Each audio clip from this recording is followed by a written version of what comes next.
Hi guys, welcome to Richard Cabile YouTube channel, and today i-share ko sa inyo kung paano ba mag-register ng TikTok 199 sa inyong Globe na SIM. So okay guys, before tayo mag-start, kindly subscribe to my YouTube channel by pressing the subscribe button and the bell to notify you if I have new video. So okay guys, simulan na natin. Ang gawin nyo lang is dial nyo ang *143 number sign, then call nyo ng inyong Globe na SIM. So yun guys, may magpapabab dyan, then ang hanapin nyo is yung sorting. So nasa number 5 siya, type nyo lang dito yung 5, then click nyo itong send button. Another pop-up guys, then makikita nyo dyan yung mga promo ni Globe. So sa tutorial na ito is about TikTok. So hanapin nyo yung TikTok. So nasa number 7 siya.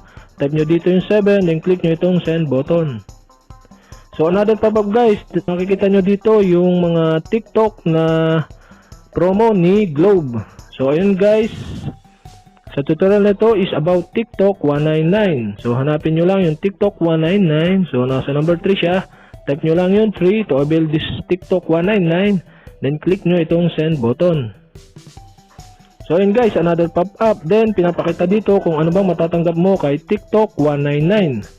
So makakatanggap ka ng 1 gig of TikTok for only 199 pesos. Valid for 30 days siya guys, bali 1 month.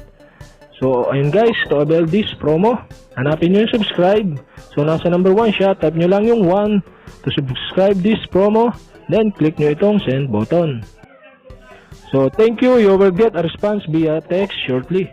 So ayun guys, may matatanggap daw tayo na text galing kay Globe kung na-avail na ba natin yung promo. So ayun guys, make sure lang na hindi bababa sa 199 pesos ang inyong load to avail this promo.